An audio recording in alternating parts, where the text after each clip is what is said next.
아모스 5장 읽겠습니다. 1절부터 27절까지.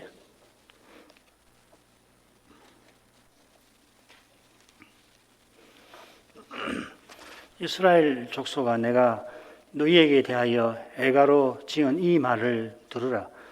처녀 이스라엘이 엎드러졌음이여 다시 일어나지 못하리로다. 자기 땅에 던지우며 일으킬 자 없으리로다.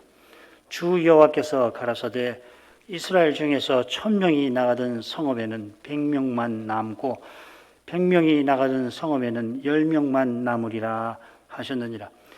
여호와께서 이스라엘 족속에게 이르시기를 너희는 나를 찾으라 그리하면 살리라.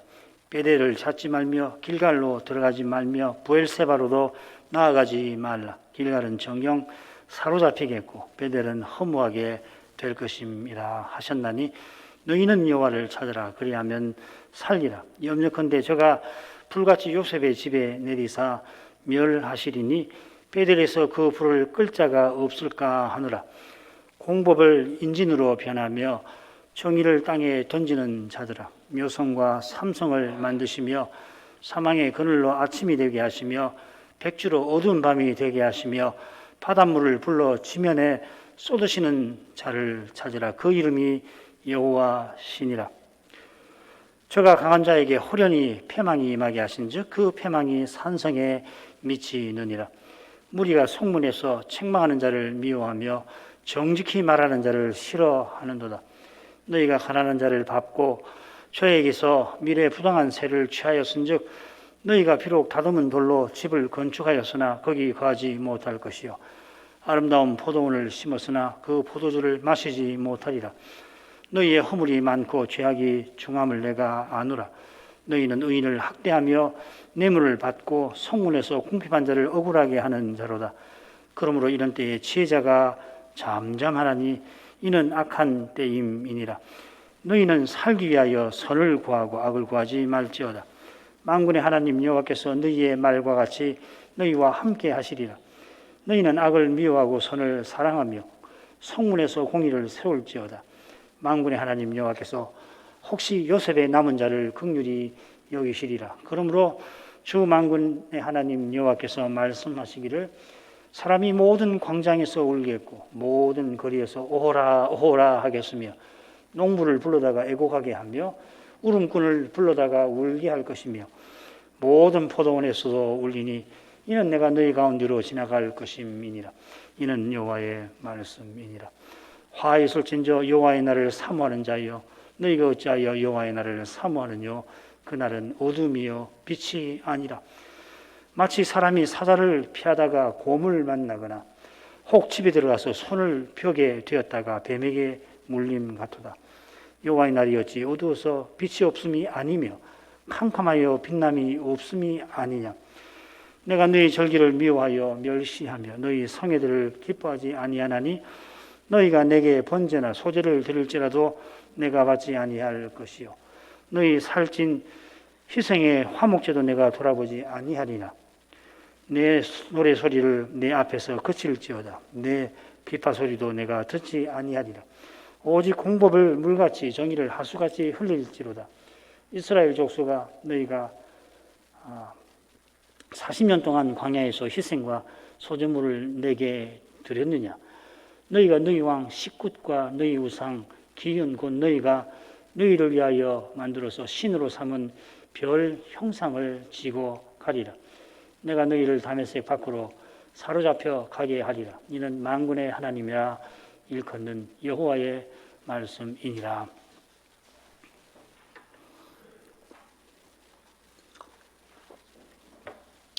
아모스 선지자는 애가를 부르며 본문을 시작합니다. 이 본문은 크게 두 부분으로 나눌 수가 있겠습니다. 첫째 부분은 17절까지인데 애가로부터 시작을 해서 장례식의 울음으로 끝납니다. 줄거리를 보죠. 1절부터 3절까지가 애가입니다. 처녀 이스라엘이 넘어졌다 하는 것입니다. 이어 너희는 나를 찾으라 그러면 살리라 하는 권면의 말씀이 4절부터 6절까지 나오고 7절부터 13절이 이 주제가 되겠는데 거룩한 사명을 저버린 이스라엘과 하나님의 심판에 관한 내용입니다. 다시 14, 15절은 살기 위하여 선을 구하라. 나를 찾으라 너희가 살리라. 살기 위하여 나를 선을 구하라. 짝을 이루죠. 그리고 말씀드린 대로 16, 17절은 이 장례식의 울음에 관한 겁니다. 말씀드린 대로 이 단락 한가운데 공법과 정의를 짓밟는 자들로 말미암아 이스라엘이 전쟁에 무너지고 백성이 잡혀가게 될 일을 경고합니다. 이 공법과 정의를 짓밟는 자들이 누군가 하면은 아모스 2장부터 4장에 줄곧 나오는 불의한 부자들 계속 나올 겁니다. 6장에도 나오고 그들의 저로 말미암아 이스라엘은 전쟁에 패할 것입니다. 이스라엘은 많은 이의 죽음으로 말미암아 슬퍼할 것입니다. 이스라엘이 파멸을 피하지 못하는 형편인데 그런데 여호와께서는 나를 찾으라 선을 구하라 하십니다. 이 명령은 나라가 망할지라도 헛되지 아니할 것입니다. 이게 첫째 부분이고 둘째 부분은 이 첫째 부분 한가운데 7절부터 13절까지의 주제를 발전시키고 있습니다. 줄거리를 먼저 보죠. 18절부터 20절까지는 여호와의 날은 어두움의 날이 될 것이다 하는 경고죠. 왜 그런가 하면은 21절부터 24절에 보면 거룩한 사명을 저버려서 그들이 제사를 받지 아니하셔서 그렇다. 여기 공법과 정의라는 말이 역시 여기 나옵니다. 그리고 25절부터 27절까지는 갑자기 광야 시절, 여호와의 날은 마지막 날이고 이 광야 시절은 이스라엘의 출발할 시절인데 그때처럼 우상 숭배한 이스라엘은 포로 잡혀갈 것이다 하는 경고가 되겠습니다. 그러니까 이 둘째 부분은 여호와의 날에 있을 심판으로부터 시작해서 광야 시절에 있던 그 범죄로 끝이 납니다. 이스라엘이 이집트에서 건진받았지만 광야에서 우상을 섬겼습니다. 그런 죄를 끝끝내 버리지 아니한 탓에 여호와의 날이 그들에게는 우상 섬기는 자들에게는 어두움이 될 겁니다. 그들의 죄가 어떤 것인지 역시 가운데 부분에서 다뤄집니다. 특별히 첫째 부분에 가운데 부분에 나오는 공법과 정의가 여기도 나오죠. 거룩한 백성의 사명을 짓밟은 탓에 이스라엘의 제사는 여호와 앞에 가정합니다. 이사야 1장 15절이 같은 주제고 유다도 같은 죄로 망하는 것이죠. 자, 이런 정도의 줄거리를 갖고서 그 다음 본문으로 가죠. 1절부터 3절까지 읽겠습니다. 이스라엘 족속아 내가 너희에게 대하여 애가로 지은 이 말을 들으라. 처녀 이스라엘이 엎드러졌으며 다시 일어나지 못하리로다. 자기 땅에 던지우며 일으킬 자 없으리로다. 주 여호와께서 가라사대 이스라엘 중에서 1000명이 나가던 성읍에는 100명만 남고 100명이 나가던 성읍에는 10명만 남으리라 하셨느니라. 선자가 애가를 지어 이스라엘에게 들려줍니다. 그 내용은 2절에 나옵니다. 그리고 3절에는 선자가 애가를 지은 연유가 여호와의 말씀에 3절에 여호와의 말씀에 나옵니다. 하나님께서 심판을 정하셨기 때문에 선자는 큰 슬픔을 느끼고 그 슬픔에 사로잡혀서 애가를 노래하는 것이죠. 이 애가라는 말이 아모스 8장 10절 한 번 더 나옵니다. 거기 보면은 선자의 슬픔이 독자를 잃은 아버지의 슬픔에 빗대어 나옵니다. 아브라함이 여호와의 명령을 받고서 밤새 이삭을 잃을 일을 두고 얼마나 괴로웠을까. 독생자를 아끼지 아니하신 성부의 사랑을 깨닫는 만큼 이 아브라함의 슬픔을 우리가 헤아릴 수 있을 겁니다. 물론 이 성부 하나님의 사랑에 아브라함의 사랑이 감히 거의 견주지는 못하지요. 그렇지만 이 아브라함의 사랑이 메시아를 바라는 믿음에서 나온 것이라 그리스도를 깨닫는 만큼 아브라함의 고난을 헤아릴 것입니다. 이 아모스의 슬픔도 그런 고난에 속합니다.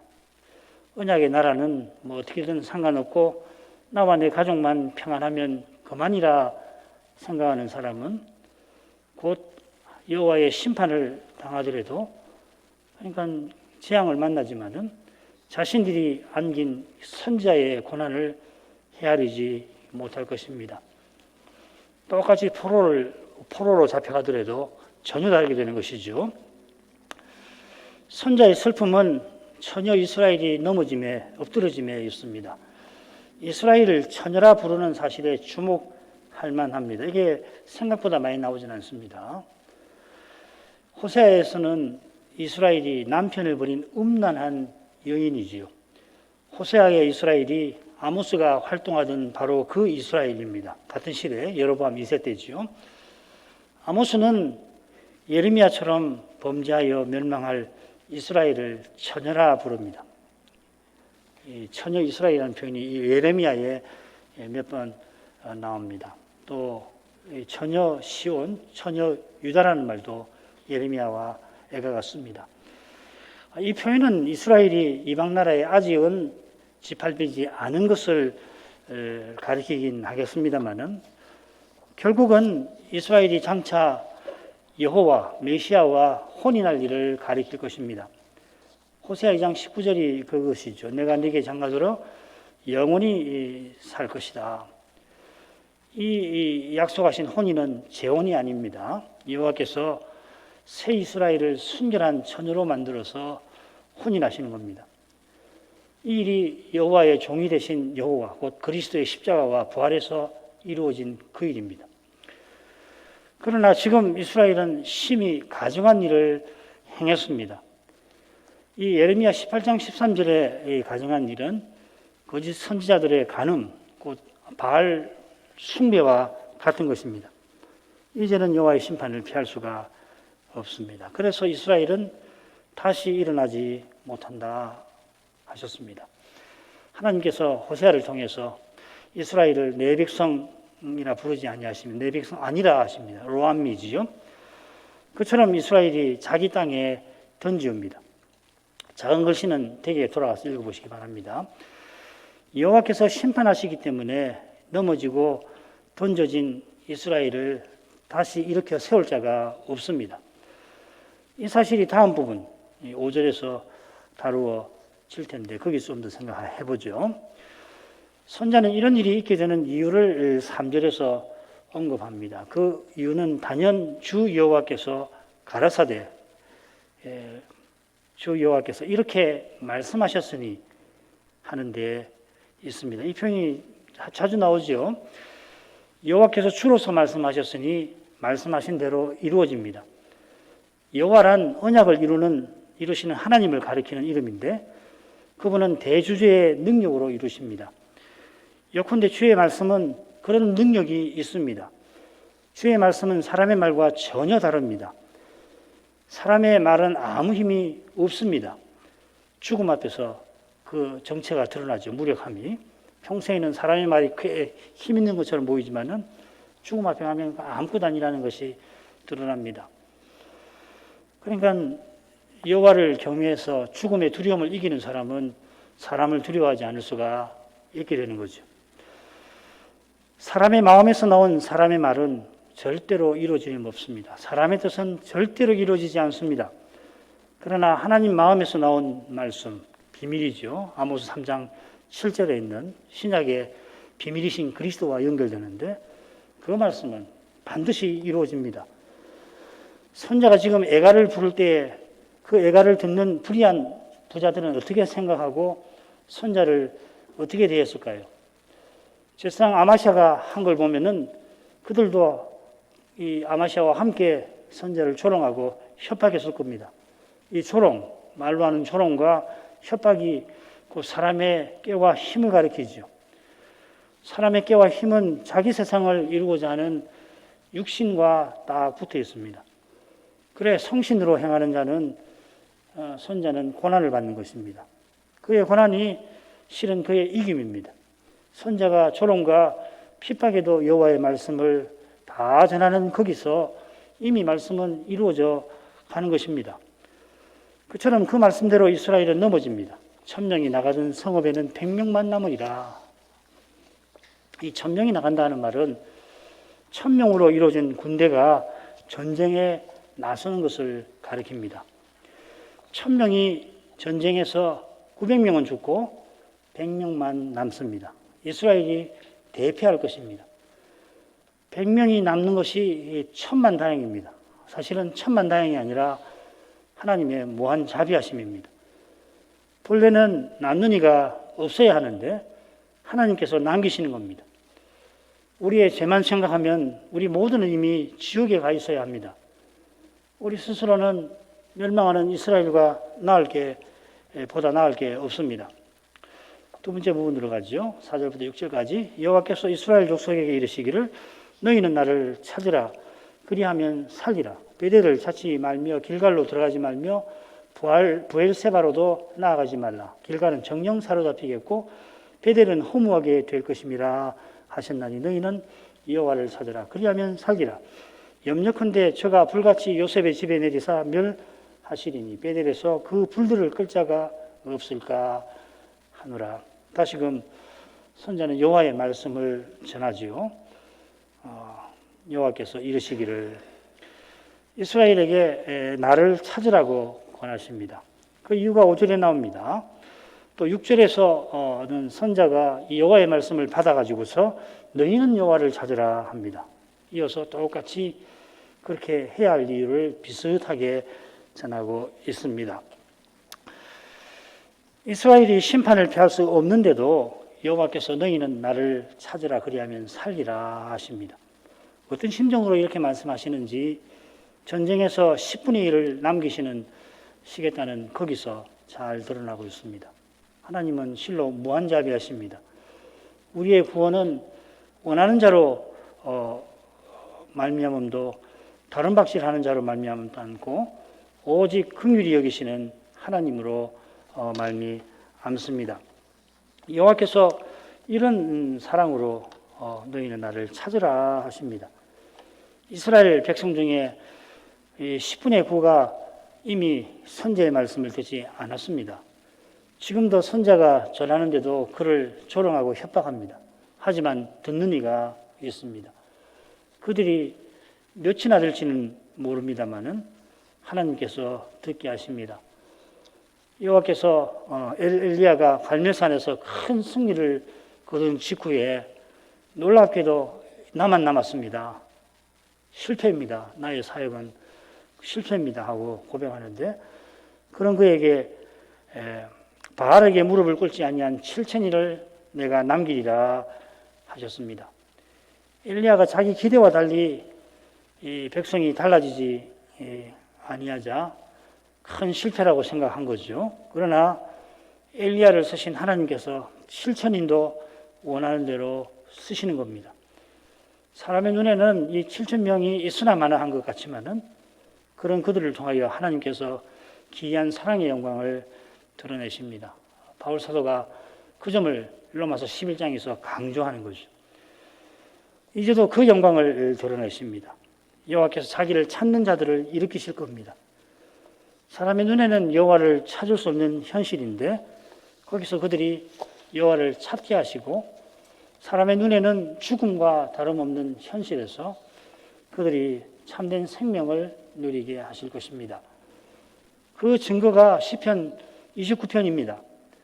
이 시인은 포로 잡혀가는 길에서 벌거벗은 몸으로 포구를 맞습니다. 번개가 번쩍하더니 레바논 백향목이 눈앞에서 넘어갑니다. 포로 잡아가는 군대도 그 광경에 벌벌 떱니다. 그런데 시인은 천둥소리에서 여호와의 음성을 듣습니다. 29편에 보면 7번이나 여호와의 소리를 말하는데 그는 무리에 자정하신 여호와, 열방을 통치하시는 여호와의 영광을 노래합니다. 이 노래는 죽음의 두려움을 이기는 찬송입니다. 지금 시인만큼 죽음 가까이에 있는 이가 없습니다. 아니 그는 이미 죽음을 누구보다 맛보고 있습니다. 그런 그의 마음에서 죽음을 이기는 찬송이 나옵니다. 찬송하지만 현실은 달라지지 않습니다. 아직도 걸어가야 할 포로의 길은 멉니다.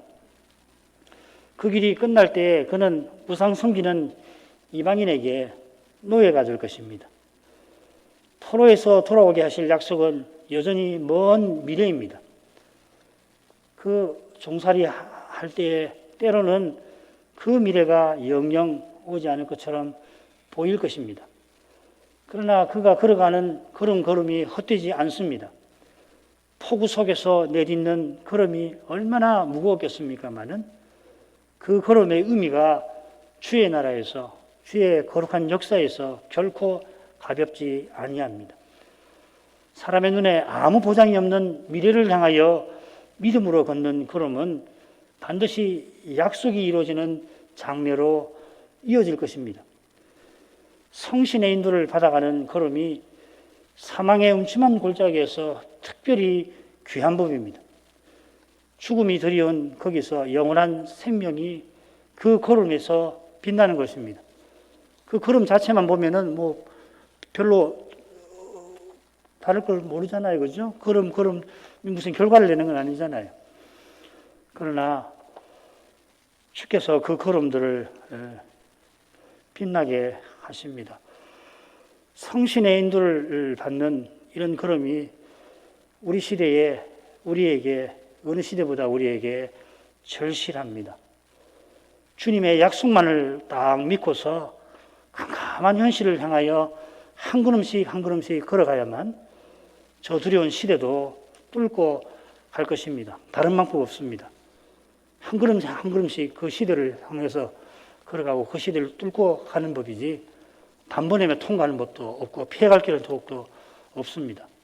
평안할 때에 우리가 이 교회가 처음 설 때부터 독립개신교회가 설 때부터 배웠던 성신의 인도 주님께 다 맡기고 한 걸음 한 걸음 가는 거예요.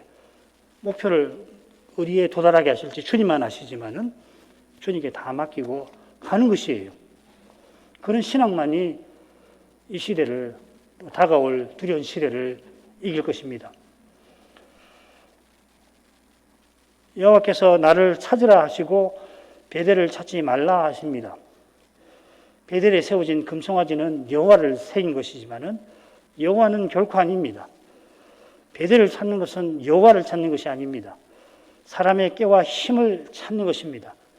감히 여호와도 우상으로 조정해서 자기 욕심을 이루어 보려고 하는 것입니다. 이만큼 우리의 육신은 지독합니다. 길갈로 들어가지 말라 하신 것도 결국 베델을 찾지 말라 한 것과 같은 뜻입니다만은 이 들어간다 하는 말을 쓴 것은 거기 세워놓은 우상과 교제하지 말라 하는 뜻일 겁니다. 자, 그런데 여호와께서 이 부엘세바로 나가지 말라고 하십니다. 그리고는 다시 길갈 베델에 대한 경고를 말씀하시죠, 그죠? 중간에 부엘세바가 나와요. 이 부엘세바는 유다에 속하여 있죠. 남유다에 속한 곳이고 더구나 유다의 최남단에 있는 거죠.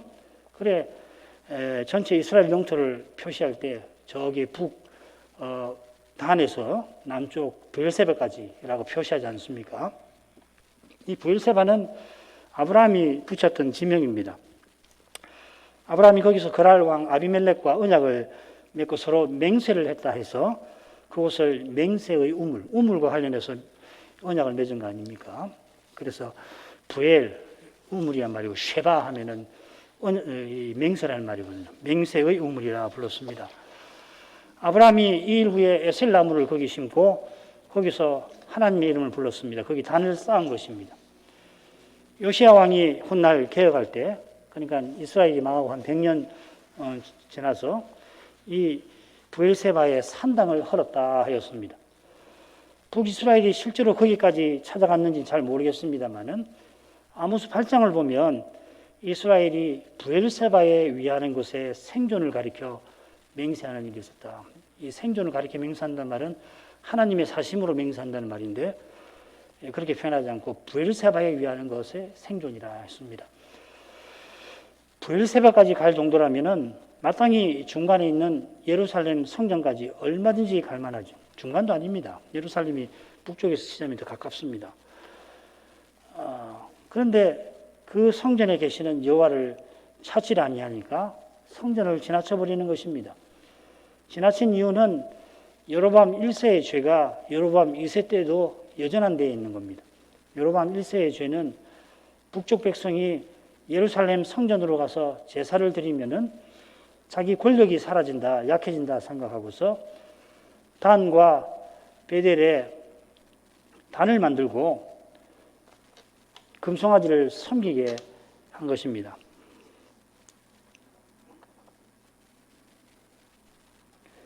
여로보암은 선자의 권고를 무시하고 자기 세상을 이루려 했던 것입니다. 똑같이 욕심적인 생각이 여로보암 2세 때 백성들에게, 불의한 부자들에게 특별히 있었던 겁니다.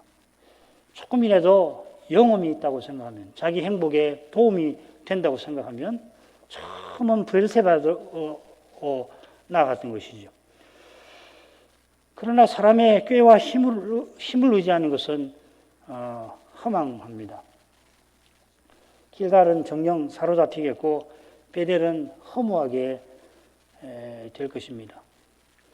길갈이 사로잡혀 간다는 것은 길갈 백성이 포로 잡혀 간다는 뜻도 되겠습니다만은, 길갈의 우상 그 금부치가 아시리아 손에 붙임받을 거라 하는 것입니다. 그처럼 베델의 금송아지는 베델이 무너지기 전에 아시리아에게 종으로 바친 바가 될 것이죠. 오세아에서 배웠습니다. 금송아지가 이스라엘의 풍요와 안전을 준 게 아닙니다. 그것은 없는 것이나 마찬가지입니다. 허무라고 번역된 말이 아웬입니다. 호세아가 베델을 벳 아웬이라고 불렀던 것을 아실 것입니다. 하나님 아닌 금송아지를 섬긴 탓에 하나님의 집 베델이 허무의 집, 불의의 집이 된 것입니다.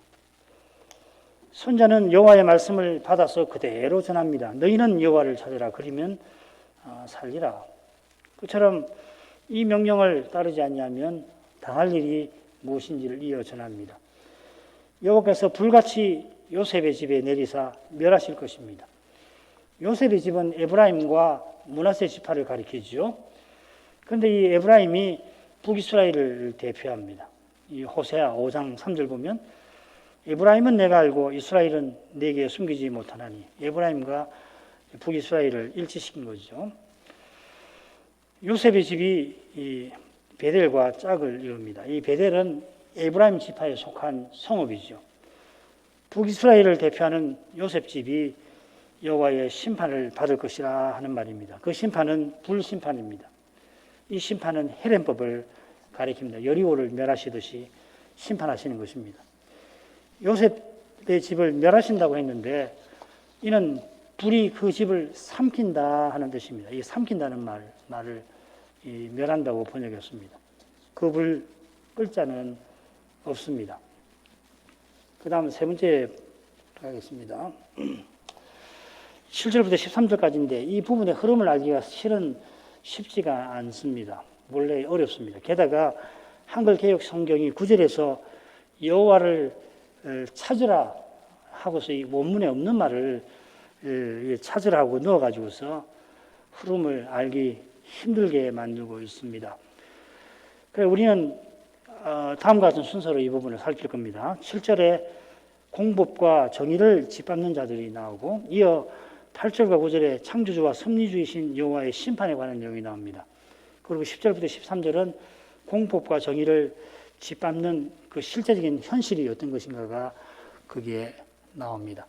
7절로 가죠. 공법을 인진으로 변하며 정의를 땅에 던지는 자들아. 이 부분에서 선자는 공법과 정의를 짓밟는 자들을 향하여 여호와의 심판을 경고합니다. 아모스의 공법과 정의, 이 표현이 세 번 나옵니다. 여기 그리고 24절 그리고 6장 12절에 이 공법이라는 말은 미슈파트라는 말인데 5장 15절에 한 번 더 나올 겁니다. 중요한 구절이죠. 거기 보면은 공법이 아니라 공법이 아니라 공의라고 잘 번역이 되었습니다. 성문에서 공의를 세우리라. 5장 15절에 그렇게 되어 있죠. 그러니까 5장 7절이나 6장 12절이나 24절, 5장 24절, 6장 12절에서도 공법보다는 공의가 더 나은 것 같습니다. 선제가 책망하는 이들은 성문에서 재판을 굽게 만듭니다. 10절부터 12절에 나와요. 이것이 이 공법을 인진으로 바꾸는, 변하게 하는 것입니다. 이 인진으로 변하는 조금 예스러운 표현인데 요즘으로 하면 변하게 하는 이렇게 되겠죠. 인진쑥이죠. 쑥 종류가 많은데 그냥 인진쑥이라고 하십시다. 인진하면 잘 알아듣기 어려우니까. 인진쑥은 이스라엘이 우상 섬긴 결과로 마음이 강팍해진 상태나 하나님의 징계를 받아 결국에 가게 되는 상태, 둘을 가리키는 것 같아요. 이 인진이란 말을 다 조사해 보면 아모스 6장 12절을 참조하면 공법을 인진으로 바꾸는 것은 이 첫 번째 의미가 아닌가 생각합니다. 이들은 우리의 뿔은 우리의 힘으로 취하지 아니하였느냐 교만한 태도를 취합니다. 그러니까 하나님의 법을 무시하고 재판을 무시하는 거죠. 그러한 태도로 그들은 정의를 땅에 던집니다. 이 정의라는 말 보통 의라고 번역을 하는데 하나님의 언약을 신실하게 지키는 것 혹은 신실하게 이루는 것을 가리킵니다. 하나님의 의할 때 그 말이죠. 아모스 6장 12절에서는 정의를 인진으로 바꾼다 하고 공법을 쓸개로 변하게 한다 했습니다. 그러니까 이 공법과 정의, 공의와 정의는 서로 붙어 있는 표현이죠. 그러니까 정확하게 이것은 공의고 이것은 정의다. 정확하게 딱 부러지게 구분할 수는 없고 다 합해가지고서 이 하나님의 언약을 지키는 태도를 가리킵니다. 굳이 차이를 말한다면 이 공법은 언약의 율법을 쫓아 바르게 재판하는 것인데 이것이 하나님 언약을 지키는 데 있어서 실로 중요하죠. 결국 정의를 땅에 던지는 것은 하나님의 언약을 짓밟는 것이겠습니다. 하나님을 멸시하고 하나님을 등지는 것이겠습니다. 8, 9절로 가겠습니다. 묘성과 삼성을 만드시며 사망의 그늘로 아침이 되게 하시며 백주로 어두운 밤이 되게 하시며 바닷물을 불러 지면에 쏟으시는 자를 찾으라. 그 이름이 여호와시니라. 저가 강한 자에게 호련히 패망이 임하게 하신즉 그 패망이 산성에 미치느니라. 선자는 공의와 정의를 짓밟는 이들에게 이어서 하나님께서 어떤 분이신가를 알립니다.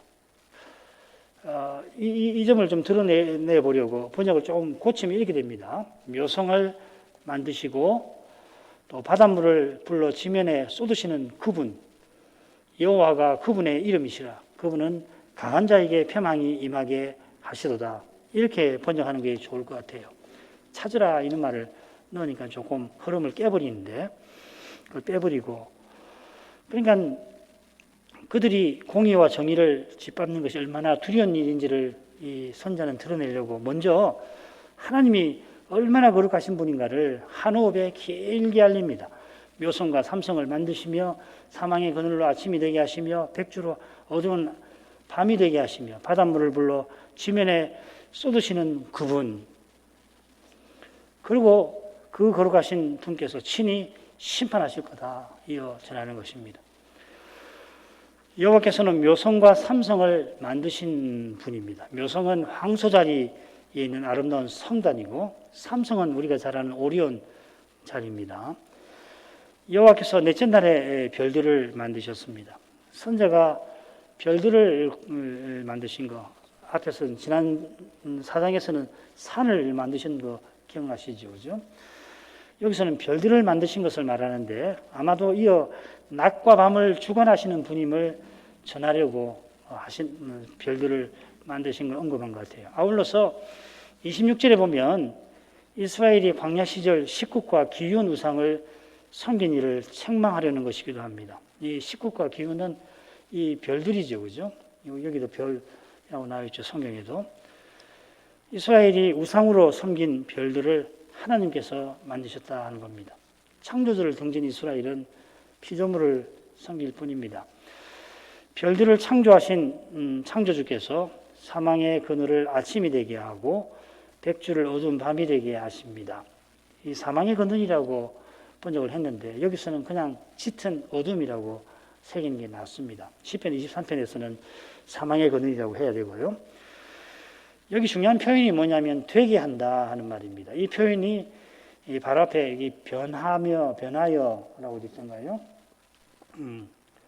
이 변하며라고 번역한 그 말입니다. 이 하파크라는 말입니다. 변하게 하며라고 쓰였죠. 불의한 부자들은 공의를 인진으로 쑥으로 변하게 합니다.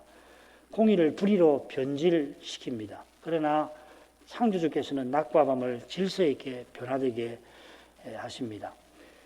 하나님께서 낮과 밤과 맺으신 언약을 신실하게 지키시는 것입니다. 이스라엘이 언약을 잘 지키라고 낮과 밤이 질서 있게 교차되게 하십니다.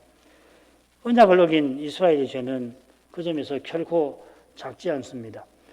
하나님께서 날마다 주신 선한 것으로 악을 내누는 죄가 실로 큽니다. 안 믿는 사람의 죄인데, 그러나 우리가 하나님 언약을 어기는 죄는 더욱 큽니다. 누가복음 12장이 47절이 그 말씀이죠.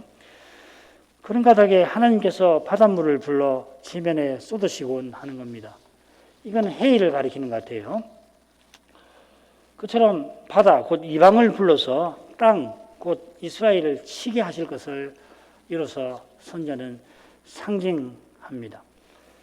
여호와가 바로 그분의 이름입니다. 여호와는 역사에서 자기 뜻을 친히 이루시는 분이십니다.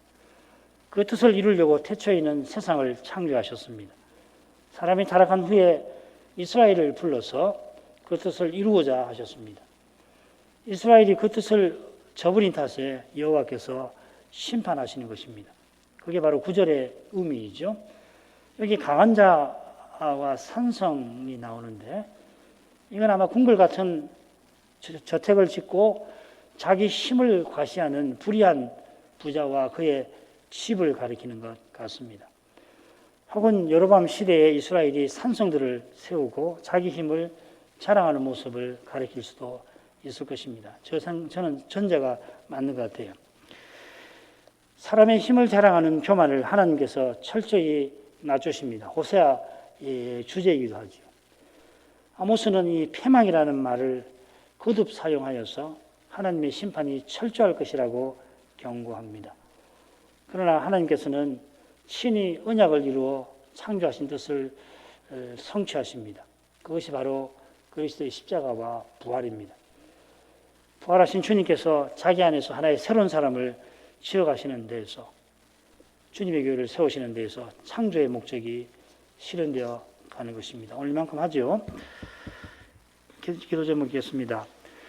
선자가 애가를 지어 슬픈 마음을 품고 이스라엘의 심판을 전합니다. 선자가 슬퍼하며 심판을 경고하듯이 심판이 들이닥칠 때에 이스라엘은 상갓집이 될 것입니다. 같은 일로 선자와 백성이 슬퍼하지만 슬픔의 의미와 가치는 다릅니다. 선자의 말씀을 겸손히 듣고 포로 잡혀가는 이가 비참한 포로의 길에서 눈물을 흘리는 슬픔은 복 있는 자의 슬픔입니다. 시편 29편의 시인이 그런 신비한 복을 포로 잡혀가는 길에서 누립니다. 지치고 울리는 우레소리와 함께 레바논 백향목이 번개에 쩍쩍 갈라지고 쓰러지는 것 때에 포로 잡아가던 아시리아 군대도 두려워 벌벌 떱니다. 폭우에 흠뻑 젖은 시인은 추위와 두려움에 같이 떨지만은 우레소리에서 그는 놀랍게 여호와의 소리를 듣습니다. 여호와께서 힘이 없어 언약 백성이 아시리아에 포로 잡혀가는 게 아닙니다. 여호와는 여전히 많은 물 위에 좌정하십니다. 천하를 다스리십니다. 약속대로 틀림없이 자기 백성에게 힘과 평강을 주실 것입니다. 이런 약속의 말씀이 시인의 마음을 붙듭니다. 포로의 길은 아직 많이 남아있고 그 길이 끝나면 우상 섬기는 주인을 섬겨야 합니다. 연약한 인생이니 계속 시련과 고난 가운데에서 큰 아픔과 슬픔을 맛볼 겁니다. 그러나 그때마다 하나님께서 그분의 말씀을 통하여서 그를 그리고 그의 교회를 붙드실 것입니다. 그가 믿은 대로 여호와께서 친히 여호와의 종으로 세상에 오셨습니다. 이제 하늘에서 시인이 바라던 거룩한 통치를 온 세상에 그분은 펼치고 계십니다. 믿음으로 그리스도의 통치를 맛보는 교회와 신자는 구약 시인이 겪었던 것보다 더한 죽음의 현실을 곧 당할지라도 적그리스도의 그런 두려운 시대를 맞이할지라도 하늘의 주님께서 더욱 신비한 방식으로 주님의 교회를 지켜주실 것입니다. 이 주님을 향한 순전한 믿음이 절실한 시대입니다. 오늘도 이런 믿음을 우리 모두에게 주시기를 기도하겠습니다. 신학교와 신학생들을 위해서 기도하십시다.